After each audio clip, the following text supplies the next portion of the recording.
Today it seems that the royal family are being constantly watched by the entire world. No detail of their lives is too tiny to be fascinating. This obsession that we've got with our monarchy is nothing new. But these days, we don't get to see inside their bedrooms. It's surprising to learn that it was very different in the past. And the royal bed was a public place. It was like a little stage where the future of the monarchy and the nation was played out. In this programme, I'm going to get into bed with kings and queens from history, examine their fabulous beds, and uncover the secrets of the royal bedchamber. And that's because I believe the rise and the fall of the magnificent royal bed reflects the rise and the fall in the power of the monarchy itself.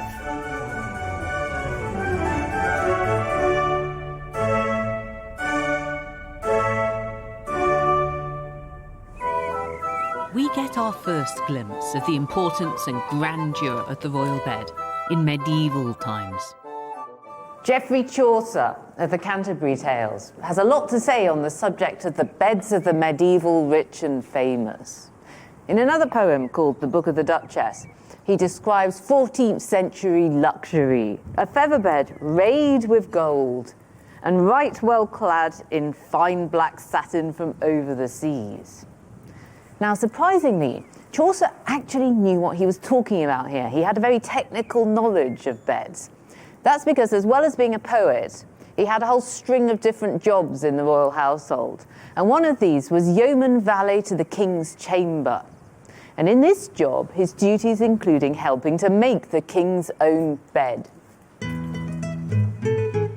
Despite Chaucer's wonderfully vivid description, it's hard to know exactly what a medieval bed was like, because on the whole, they don't survive from this period. At the Tower of London, though, my curator colleagues have cunningly used a few scanty clues to reconstruct the bed of one medieval monarch, Edward I, who reigned from 1272 to 1307. Now, this bed to our eyes, it looks a bit sort of gaudy and strange. How do you know that this is what it looked like? Well, we don't know exactly what a 13th century royal bed looked like, so we based it on a variety of different sources, a combination of building accounts, wardrobe accounts. If we look at this rather peculiar picture here... This is a sex scene. Is that a nun?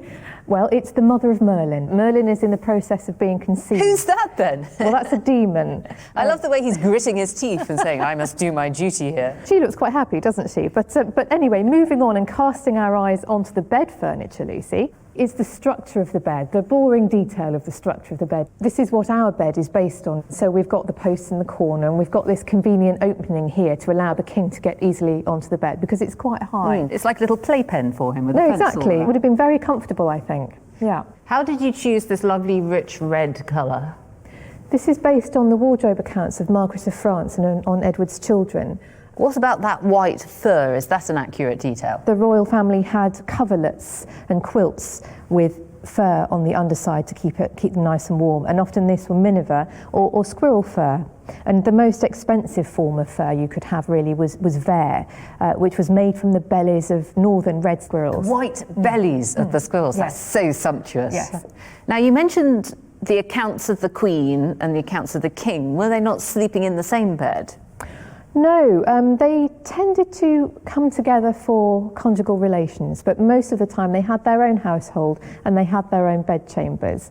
And we know about this particularly in this early period from an account from Henry III's reign in 1238 at Woodstock Palace. And Henry survived an assassination attempt on him because he was in bed with the Queen in her apartment whilst the assassin came to his apartment, and of course he wasn't there. He was saved by sex. Indeed. Good old Henry.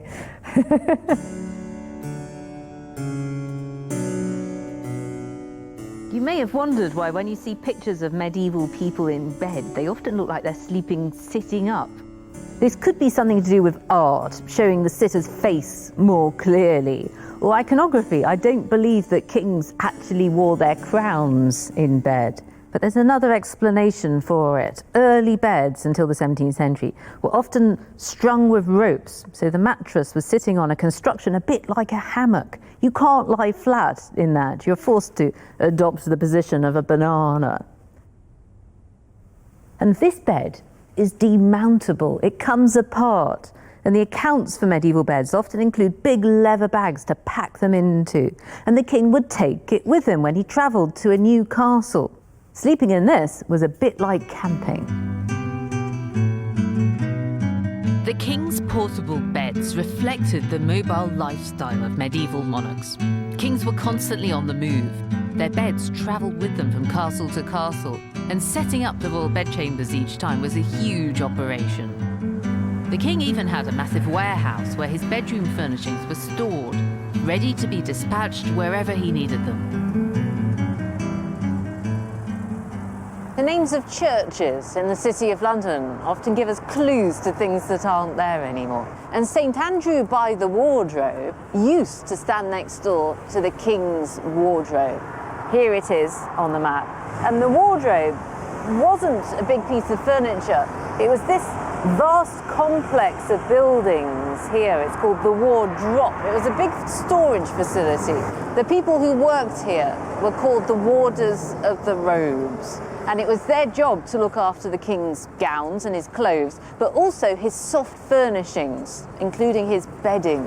Their inventories talk about the king's bolsters and his fustian pillows. All this stuff used to be kept in the Tower of London. But in 1361, Edward III brought it here to the new facility, and there it stayed until 1666, when it got burnt down in the Great Fire. After the fire, the site was redeveloped, and it turned out that it was big enough to take 30 normal people's houses. The medieval royal bedchamber was hugely important, but then it wasn't just a place for the monarch to sleep. It was also where he conducted the day-to-day business of being king, holding meetings with his courtiers. The most trusted of them, the Lord Chamberlain, was literally the lord of his bedchamber, and he needed to travel around his realm to show himself to his people, maintaining order and discouraging rebellion simply by his presence. If you look at the last 7 medieval kings, and by that I mean the 7 running up to Henry VIII, no less than 4 of them seized the throne by violence. That means they weren't inheriting it from their fathers as the result of activity in the royal bedroom. At this period, the battlefield is still a better means of gaining power. When Henry Tudor ended the Wars of the Roses with his victory in 1485, he finally brought stability to the monarchy and the country. His Tudor successors would no longer constantly have to pack up their beds and go campaigning to protect their realm against usurpers. By the time we get to the reign of Henry VIII, the royal lifestyle has settled down a bit. He is still travelling from palace to palace, but each one now has a dedicated, specialised bedchamber. Considering that Henry had 60 palaces to choose from, it's a shame that none of his Tudor bedrooms survive. Although we can look elsewhere to get a glimpse of the sort of bed he would have slept in. This is Hever Castle in Kent, in the Tudor period home to the famous Boleyn family. We know that Henry visited Hever, and if he stayed over, Thomas Boleyn, the head of the house, would have had to give up his bed for his monarch. This bed is a typical Tudor affair, solid oak and decorated all over with intricate carvings. Tudor monarchs slept a little more peacefully than their medieval predecessors, but there were still some disruptions. Even royal beds were infested with fleas. Henry VIII took a little piece of fur to bed with him, so that the bugs would jump onto that instead of sucking his own blue blood. And there were security checks too. Before bedtime, servants would roll across his bed to check that assassins hadn't concealed a dagger in the straw mattress. The future and the stability of the monarchy was beginning to shift, away from the battlefield and into the royal bedroom. It was here that the long-term success of the dynasty would be decided. Now, at first, the Tudors could be said to have quite a tenuous grasp on the crown, couldn't they? Henry VII, he seized it from Richard III. How does he go about building up a stable dynasty? The best way of doing that, of course, was to make a good marriage and then, of course, to have an heir, which is exactly what Henry did. He married soon after his accession, and within a very short time, he managed to have an heir, Prince Arthur. So marriage and the birth of children, they're central. Matters of the bedroom are central. Really, we can consider the bed as our kind of theatre or stage upon which all the key events are going to play out. When you read accounts of the wedding of Prince Arthur and Catherine, the Spanish princess, it's almost voyeuristic, the detail. We get to see them going to bed together. You can just imagine sort of Catherine looking at Arthur and Arthur looking at Catherine and thinking, we're for it, we've got to do this we've now. got to get busy. And of course, so massive expectation. And of course, although everybody would withdraw, you can imagine all the kind of whisperings outside the door, exactly, to know what was going on. And so, of course, when the couple emerged in the morning, there was great expectation. What had happened that wedding night becomes hugely important because within just less than a year, Arthur dies. Catherine of Aragon is left a widow. She's too important a figure to remain unmarried. She is the daughter of Spain. And so what happens? She marries Henry VIII, brother to Prince Arthur. The marriage is happy for a while. Then, when no male heir emerges, Henry decides that he wants an annulment. His attention has wandered to Anne Boleyn. And the key issue in order to get that annulment becomes events 30 years before, way back in the bedchamber of Arthur and Catherine of Aragon. The controversy is when Henry wants his divorce from Catherine, he needs to prove that Arthur and Catherine did consummate their marriage, and she needs to prove that they didn't. Yes, I mean, he turns to the text of Leviticus, where it says that a man shouldn't lie with his brother's widow, and suddenly says, aha, this is evidence that I should never have married anyway. And so any of those people that were around at the time were called upon to describe what had happened. One of those sources describes how the morning after the wedding, the morning after the night before, when Prince Arthur emerges from the bedchamber, he brags to one of the grooms of the chamber that, bring me a drink for I'm thirsty because I've spent the night in the midst of Spain, which is a hot region. He could have just been showing off, in my opinion. Bawdy adolescence, perhaps, but who's to say? Catherine remains absolutely committed to the line that she never had sex with Prince Arthur. Therefore, it's absolutely fine and above board for her to have married his brother Henry VIII. So it's like a little keyhole detail, isn't it? It's such an intimate thing, and yet it's a matter of international diplomacy. Exactly. The marriage bed, which we sort of see as a private space, is the stage, the sort of great public arena through which these key issues of the Tudor monarchy are played out, really. Catherine of Aragon endured great personal suffering as a result of this investigation into her sex life. But it was also to have extraordinary consequences for the nation as a whole. Gossip from a Tudor bedroom had given Henry the excuse he needed for his divorce, ultimately leading to the break from Rome and the birth of the Church of England. It was clear that a king's performance, or non-performance, in the royal bedroom could now transform the future of the country. The pressure to produce new members of the dynasty became even more intense as the Queen's crown passed to Anne Boleyn. Catching Henry's fancy wasn't enough to ensure Anne's success. She had to produce a male heir. As with Catherine, Anne's fate and the fate of the nation would be decided in the royal bedroom. To make sure that a royal baby, heir to the throne, was healthy and safely delivered, a Tudor queen's pregnancy was closely monitored. So on the 26th of August, 1533, following the announcement that Anne was going to have a baby, she was confined to her bedchamber at Greenwich Palace. The doors were closed, the windows were blocked, fires were lit, and the darkened room was prepared with candles and aromatic oils. Despite the stifling summer heat, Anne would have to spend the next 8 weeks in this stuffy cocoon. Every moment of her pregnancy was witnessed by a gaggle of women selected from the Tudor court. It must have been horrible for Anne to be trapped in what sounds like a really oppressive environment for such a long time, at the height of summer, with all these people watching her. And when the baby was born, it was a disappointment. Everybody had been hoping and praying for a boy to secure the succession, but Anne's baby was a girl. For her, this was a personal tragedy. It was a step on the journey towards her fall and ultimately her execution.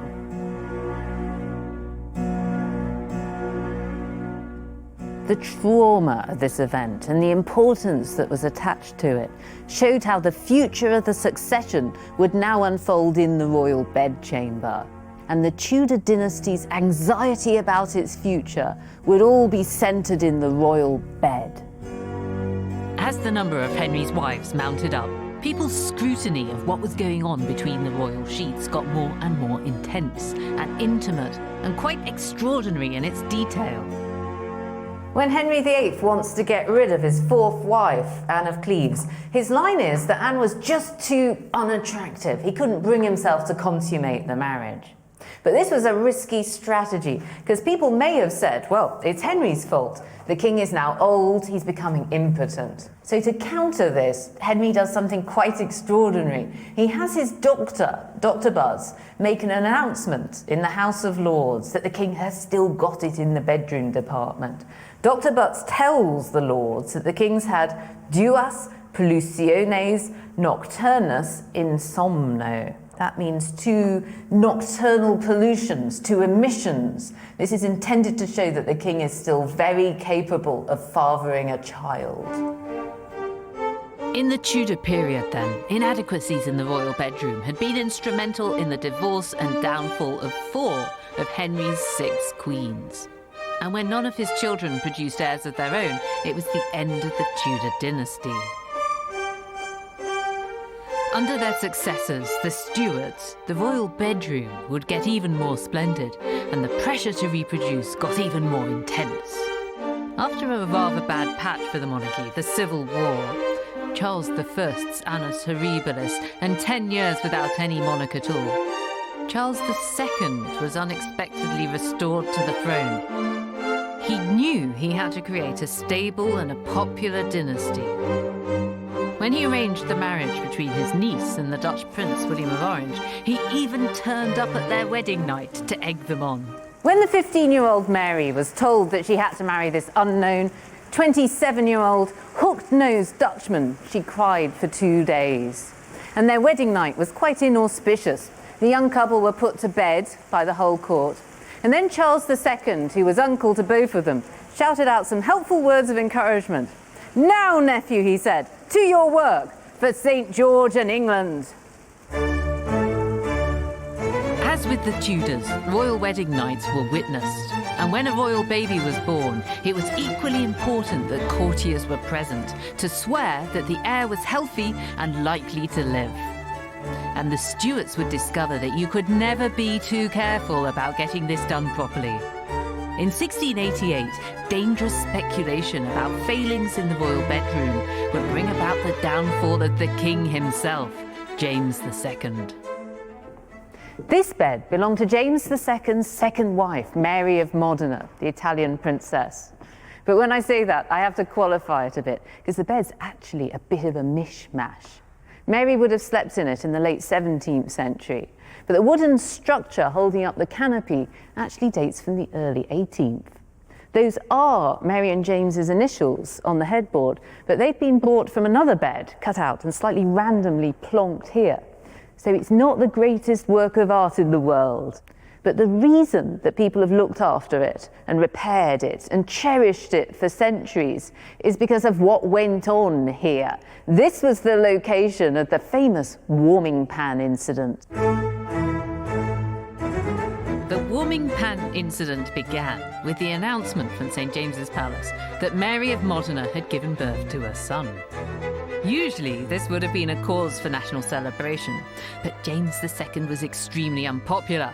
He was autocratic, he was arrogant, qualities that most of his subjects hoped that they'd seen the last of when they beheaded his father Charles I. But James's biggest problem was that he converted to Catholicism. Large numbers of his subjects weren't keen on returning to the Church of Rome. But now, with the news that James had a Catholic heir, there was a real threat that Catholicism would be back for good. In the eyes of the Protestant establishment, something had to be done. James's Protestant enemies put it about that his baby boy had died. And to cover this up, an imposter baby, a changeling, had been smuggled into the Queen's bed. This became a very elaborate story with all kinds of circumstantial detail. People even produced maps showing the route by which the baby is said to have been smuggled into the palace. This is ever so detailed. He came in here, they said, then he was carried through these rooms, round the corner, along here, through these rooms, and finally along here into the Queen's bedchamber. And how was the baby supposed to have been transported? Well, it was in the 17th century equivalent of a hot water bottle. It's a metal pan, you fill it with hot coals, use it to warm the sheets. And this is the infamous warming pan. As the rumours gained credence, James got more and more furious. Hoping to kill the speculation, he published the results of an official inquiry into exactly who'd been at the birth and what they'd seen. Now, clearly this inquiry was a bit of a farce. There were 40 witnesses to this birth. You can't even fit a baby into one of these things. But it was a good story, and this meant a lot of people believed it. The smear campaign had worked, and within months, James had fled the country. After James II was overthrown, the crown passed jointly to his daughter Mary and to her husband, James's own nephew, William of Orange, both of them strongly Protestant. These two, William and Mary, had been very keen on the warming pan story and had done their best to spread it about to damage James. William and Mary came out on top, but their succession had come at a price. Before being crowned, they'd had to agree that they'd be answerable to their people and to Parliament. As their position changed, so too did the role of the royal bedroom.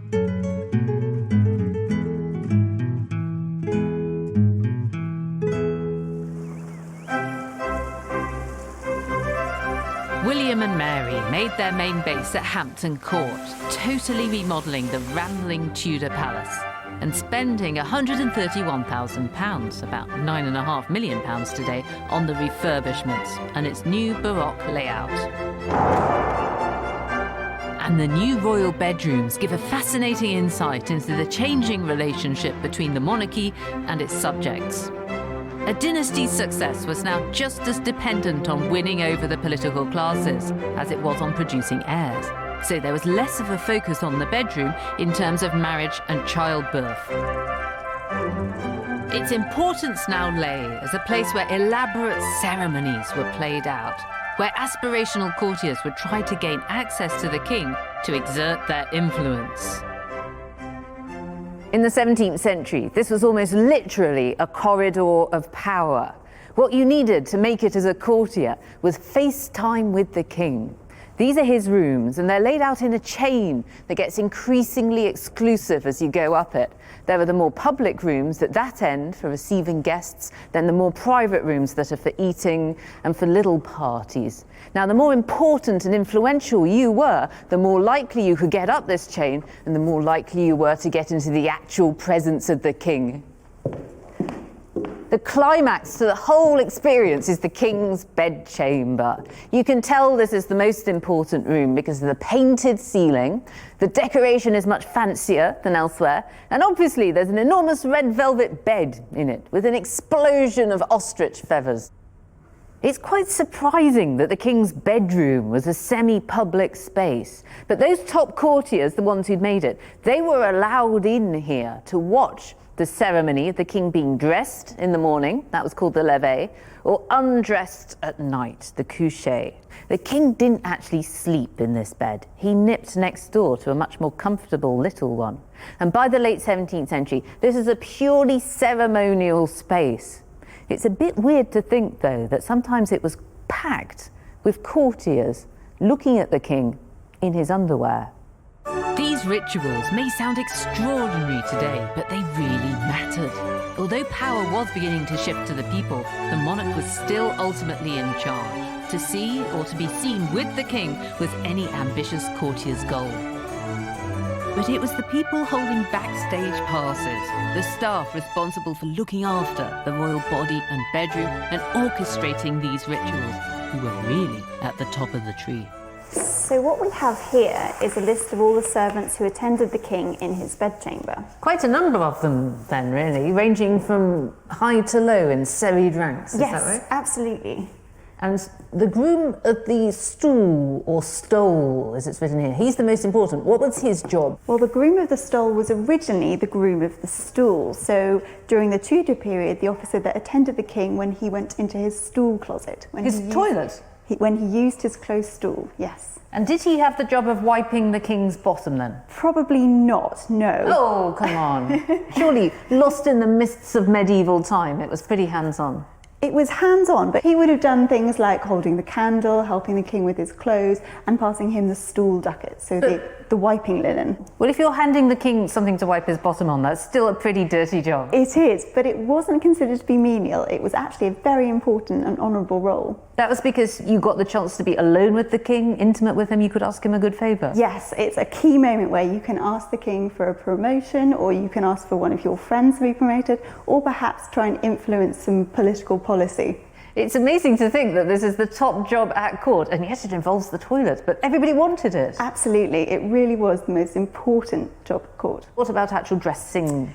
Well, the grooms of the bedchamber were responsible for keeping the king's underwear, so his day shirt and his drawers. So they bring those into the royal bedchamber. He's not important enough to put the shirt on the king himself, so they would warm the shirt by the fire and then pass it to the groom of the stole, who would then put it on the king. I like that. So the more important you are, the more intimate the things are that you're allowed to do. Absolutely. The monarch had a huge retinue of staff, each with his or her own title and very specific function. Many of these officers still survive in the royal household to this day. Those who were responsible for the bedchamber, the most important room of the palace, were at the top of the hierarchy. The groom of the stool, or stole, had access to all areas. He had the private key to the king's apartments that he wore on a blue ribbon round his neck as a badge of his office. Where, you might wonder, could William III ever be by himself? Well, there was one place, down here in the king's private apartments. This little room was his private bedchamber. It's got 3 different doors, but on the inside of each of them is a lock with a bolt. So the king could slip these 3 bolts, and he was in the one room of the whole palace where he could be on his own.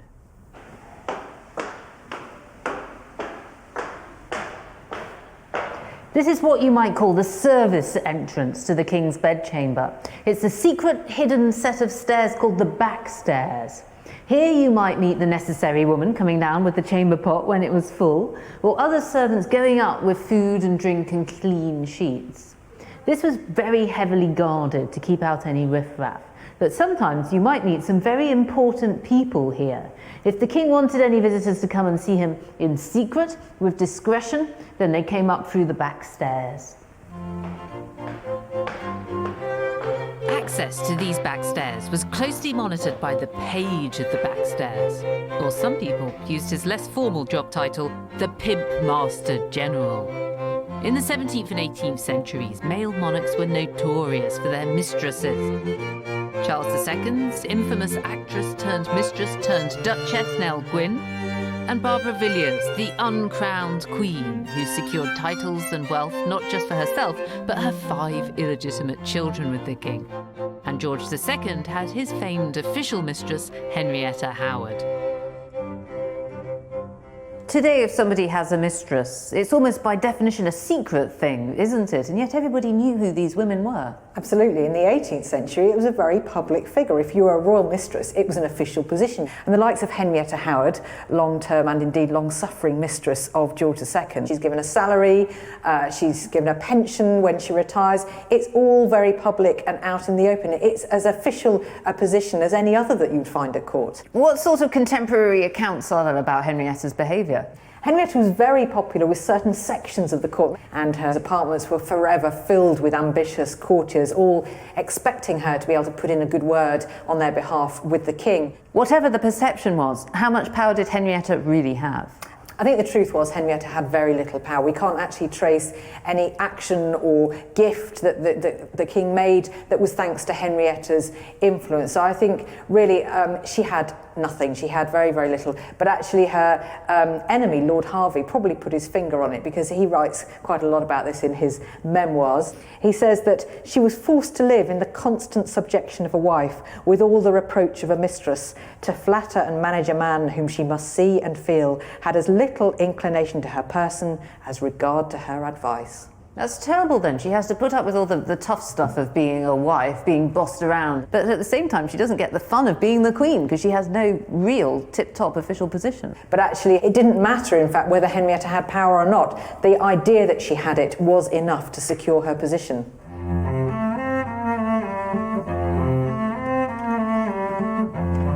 By the 18th century, the royal bedroom was the epicenter of power at court. And if you could gain access to it, you were considered to be amongst the chosen few. Its prominence was illustrated by the extraordinary beds that were made for it. When the last Stuart monarch, Queen Anne, realised that she was approaching the end of her life, she commissioned what people have called one of the most magnificent beds ever created. This is Queen Anne's bed, and we believe that she commissioned this for a very special reason. We believe that she intended to die in it. Unfortunately, she left things a bit late, and she actually died before the bed was finished. But if you think about a bed fit for a queen, this has to be what comes to mind. It's so tall, it's so brightly coloured, it's so rich. And Anne's successors valued it ever so highly. 100 years later, George III called this the most splendid bed in the universe. Anne's bed reflects the height of Baroque furnishing fashions. The fabric alone cost about £78,000 in today's money. Even the parts of the bed that you're not supposed to see are incredibly sumptuous. Here are the 5 mattresses. And look at this, they go from rough to smooth. They get increasingly silky as you approach the proximity of the monarch's flesh. When Queen Anne commissioned her deathbed in 1714, it didn't just express her personal taste, it was a political statement. Traditionally, luxurious fabrics like this would have been created on the continent. But now, with Britain at war with France, this bed had to feature the best of British. Today, Gainsborough Silks in Suffolk is one of the oldest silk weaving firms in the country, and the only one to hold a royal warrant. We've got fabrics from dating back as early as the 15th century right through to 20th century. We've got one for Buckingham Palace here. Well, they've kept you quite busy, haven't they? Absolutely. It doesn't say where they're going. No, we're always quite private about that side of things. Well, some things might be strictly hush-hush, but Gainsborough's swanky silks still show just how much money and effort must have gone into a bed like Anne's. How many metres can the machine produce in one day? On a good day here, we'll do between 8 and 10 metres of fabric. Oh, that's not much. Yeah, no, not really, not by modern standards. If a weaver from 1714 were to come here, how much of the setup would he recognise? They probably recognise the majority of the setup, basically. Weaving's been the same for centuries. Obviously some more modern innovations, for example, the power, but apart from that, it's all pretty much familiar. Now, what's the name of the beautiful pattern that Lee's weaving Yeah, here? this is one of our designs, Bologna, which is an early 18th century design. It's very similar to the damask woven for Queen Anne's bedchamber at Hampton Court, isn't it? Absolutely. We know from the accounts that she needed 300 metres worth of silk. That's an incredible amount of fabric for a hand weaver at the time to be doing. They may do a couple of metres a day, so you're probably looking at about a year's work for an individual. work? Yeah, Wow. yeah. That cost her nearly £400, which in today's money is £78,000. Has that got more expensive? Probably slightly less than that, but not very much. I Less? think we'll probably be It's a looking bargain at between- this place. Between £50,000 and £60,000 of fabric. For that 300 quantity. metres? Yeah, yeah. That's still quite a lot of money. It's still a lot of money. With an affluent and growing middling class in the 17th and 18th centuries, it wasn't only kings and queens who desired the conspicuous consumption involved in a royal bed. The lust for luxury began to filter down from the palace to the people. Samuel Pepys's diaries are the most intimate of the 17th century, and in them he takes this childish glee in the things that he owns, including his 2 goose-down mattresses for his bed. And when he gets a second bed, it's even better. This is what he has to say. "Mighty proud I am, and ought to be thankful to God Almighty that I'm able to have a spare bed for my friends." In the 17th century, beds were something that everybody wanted to be able to boast about. Samuel Pepys was the official secretary to the Admiralty, and in his work he sometimes rubbed shoulders with royalty. But he wasn't grand enough ever to expect a king or queen to visit his house. For those a bit higher up the social ladder, though, the idea of owning a bed fit for a king or queen could be a realistic ambition. Some courtiers weren't content with gaining entrance to the monarch's bedroom at the levee. Even better than that was to have the king or queen come to visit you in your own home. This was the age of the phenomenon of the state bed in commoners' houses. Noblemen and aristocrats would buy one of these fabulous pieces of furniture and often build a special bedroom to put it in, all in the hope of a visit from the king. But this was risky. You could end up bankrupt and disappointed because there was no guarantee that the monarch would actually show up. That's what happened to the owner of Dereham Park near Bath. They spent a lot of money on this fabulous bed for Queen Anne, but she never arrived to sleep in it. And the same thing happened here at Kedleston Hall, which is by Derby. They built here an absolutely fabulous state bed. Look at that one, but George III never showed up to sleep in it. And the same again happened at Audley End House in Essex. For the 3rd time now, we have one more bed in which the king never slept.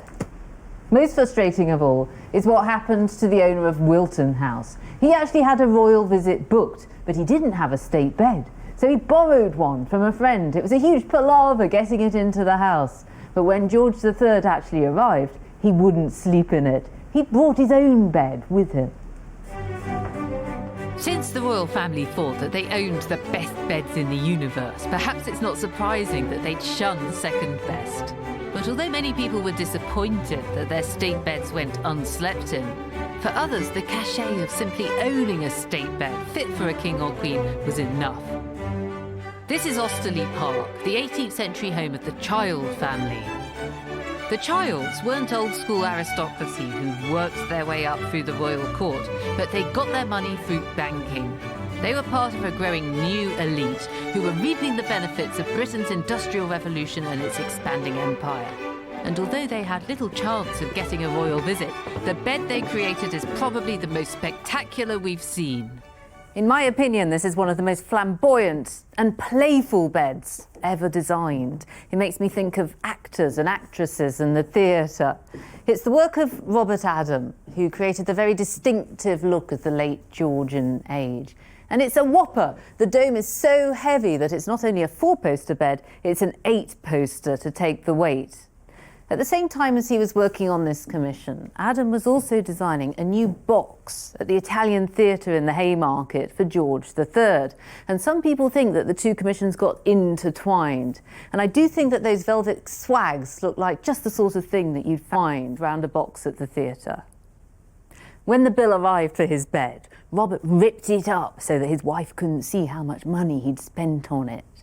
But people guessed that it probably cost £2,000, which is £210,000 today, an awful lot of money to spend on a piece of furniture.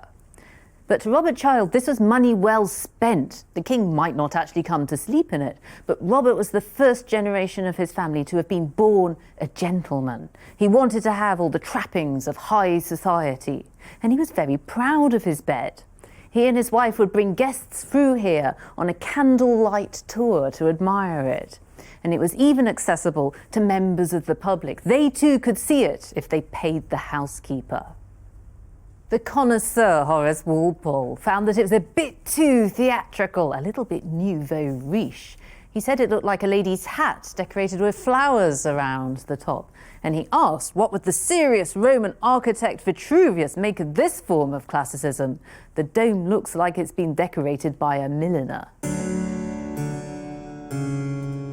The bed may have got mixed reviews, but Robert Child had certainly succeeded in creating a talking point. This bed intrigues me even more because nobody really expected it to be used. Even though it was brand spanking new, it was a relic from a lost way of life. By the end of the 18th century, even the royal family themselves had stopped commissioning state beds. The very last one was ordered by George III's wife, Queen Charlotte. This has got to be the most delicate and beautiful of all the royal beds, wouldn't you say? I think it really is exactly that, and there's a reason for that, perhaps because it's one of the last gasps of the great state bed, so they put all their ideas and energies and thoughts into it. And the theme is English country garden, but there's nothing informal about it, is there? Absolutely not. It's a very neoclassical design. It probably involved a royal architect, perhaps even William Chambers, the leading king's architect himself. The textiles are very much to do with the Queen's own interest and her passionate interest in gardening and botany. What's that one there? That looks like some kind of tulip. And I think, is that a rose? Or is it a big peony? What's that one? We could be looking at this all day, Lucy. There were 4,200 flowers on it. 4,200, and they're all different. Everyone different, every little posy carefully drawn and arranged. And each one would have probably taken about a day or more to stitch.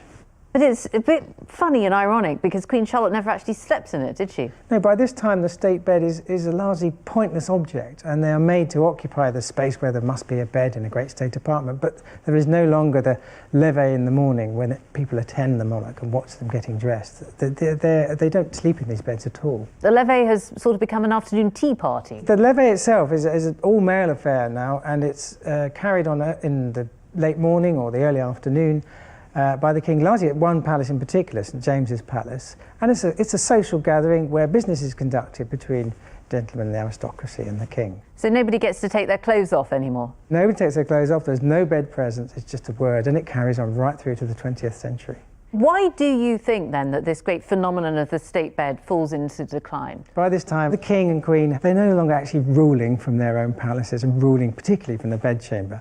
And so you don't have to have all the great and the good assembled around you all the time. So a bed like this, it's become a dinosaur, hasn't it? It is exactly that. Politics has moved from the bedchamber to the Houses of Parliament. So these beds are no longer required.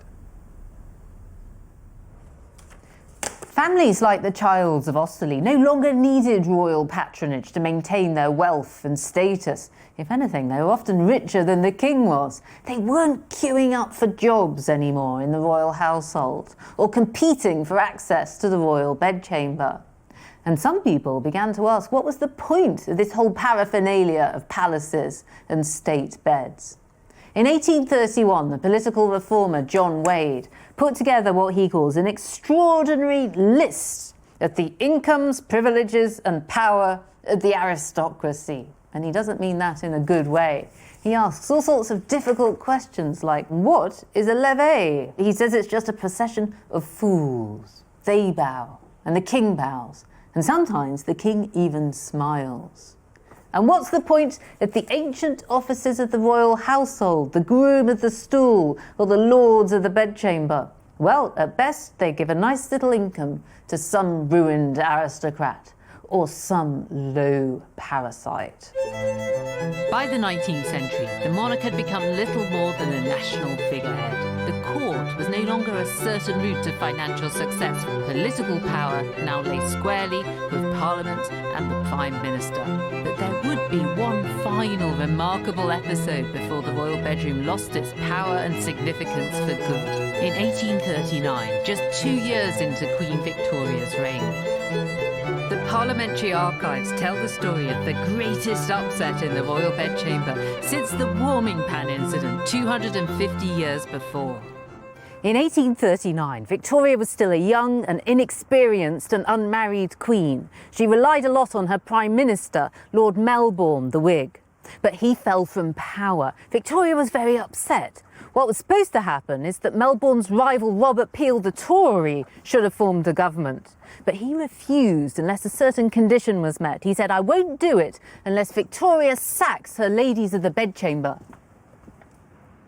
Now, what was Peel's problem? Lots of Victoria's ladies were Whigs, and he was worried that these people who were intimate with the Queen would be rude about the Tories. He wanted them replacing with people from his own party. But Victoria refused. These people were her friends. She didn't want to be surrounded by some strange Tory ladies. There was a standoff. Now, you might think that this sounds like a ridiculous storm in a teacup, but actually it's a constitutional crisis. There is no Prime Minister. It all comes out in the House of Commons. Here we have it in ministerial explanations. And Peel has to defend himself. He has to give a blow-by-blow account of the whole debate. Here he says he's been to see her last Thursday, and verbal communications took place on this subject. And then she writes to him saying, no, I won't sack my ladies. That would be repugnant to my feelings. Eventually, Victoria has to back down. She has to accept that she's now the servant of her people. She can no longer have powerful political friends in her bedchamber. Under Queen Victoria, matters of state would no longer unfold in her or in anybody else's bedroom. When her favourite Prime Minister, Benjamin Disraeli, came to office and bought Hughenden Manor, owning a big house was a prerequisite of his job. But although he was the most powerful man in the country, his bedroom was rather a low-key affair. Hughenden did have a state bedroom, but it was just a hangover from when the house was built 100 years earlier. So when Disraeli was here, this top floor was really a servant's quarters, but we do know he had a smoking room up here as well. He famously called tobacco the tomb of love. The tomb of love. That's brilliant. I did enjoy going past that no admittance sign. That's quite a good thing to do. So how is this curious room a state bedroom? How does it work? Well, this was the size of the state bedroom, and it feels very squat. And that's because this floor didn't exist. It's been inserted into? Absolutely. This was a two-storey quarter of the house. Yeah. So this is the original ceiling and plasterwork to the room below here. So it was a vast room. It's pretty grand. Absolutely. It's one of the impressive ceilings of the house, actually. So was there ever a royal state visit to Hughenden? Disraeli, when he lived here, did have a royal visit, and that was Prince Albert, who got caught in snow passing through Wickham and diverted to Hughenden and was snowed in here for 3 days. That's really ironic that we're in this very grand 18th century shell that was constructed for a state visit. It never got used, but eventually Prince Albert did come, but it was a private, low-key, domestic, cosy little visit. Absolutely, yes. And they famously played whist together and had, what by all accounts was a really enjoyable 3 days. So Disraeli's state visit happened purely by accident. He didn't crave the ceremonial charade that went on between monarchs and their subjects in the century before. Although Victoria and Albert may have had little choice in the removal of politics from their bedchamber, the removal of publicity was no great loss. It actually suited their sensibilities. So Helen, from Queen Victoria's diaries, we sometimes get a glimpse into what actually happened in her bedroom with Albert, but generally people at the time wouldn't have had a clue, would they? No, all of that was strictly off limits. The private life was private, but the image that was projected for public consumption was, of course, this one of the happy family round the Christmas tree at Windsor. This is almost middle class, but like any middle class Victorian person, we're not going to let you into our bedroom. Absolutely not. That was their own very, very private sphere.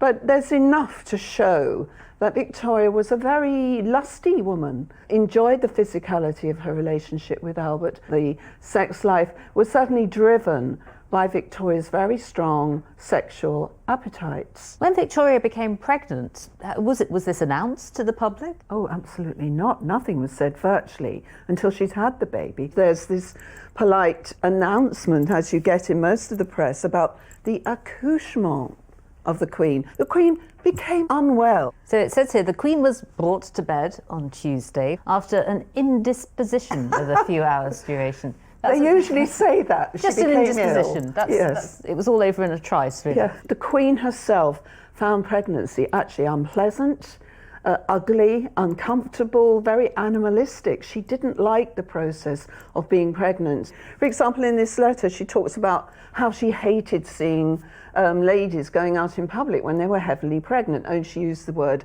enceinte, the French word for pregnant, and it's another euphemism that was used. She thought it was absolutely appalling. She said it was quite disgusting. It is more like a rabbit or guinea pig than anything else, and really it is not very nice. That's brilliant. She found the whole process extremely ugly. I feel like a cow or a dog at such moments. I often feel shocked at the confidences of other married ladies. They are very indelicate about these things. Victoria just believed that matters of the body should be kept private, especially childbirth and what went on in bed.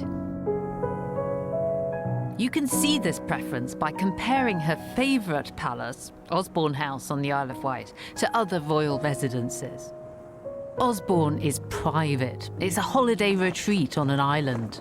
And its bedchamber was somewhere that Victoria could escape and enjoy time alone with her husband. This bed is an incredibly personal and intimate piece of furniture. Her bed was of great importance to Queen Victoria, but in her private roles as a wife and a mother, and they're both commemorated here. Down at this end, she's put up a little plaque which marks the date of the first night that she spent here with her beloved husband, Albert. And the date of the last night too, because clearly he died many years before she did. This isn't spelt out in the plaque, it's just the dates. It's intended to be read only by Victoria. And at this end of the bed, this plaque commemorates her death in this bed in 1901. And this is a family thing. It was put up by her daughter-in-law. It's not for public consumption. And it reads, "In loving memory from her sorrowing children, grandchildren, and great-grandchildren, to their ever-beloved mother."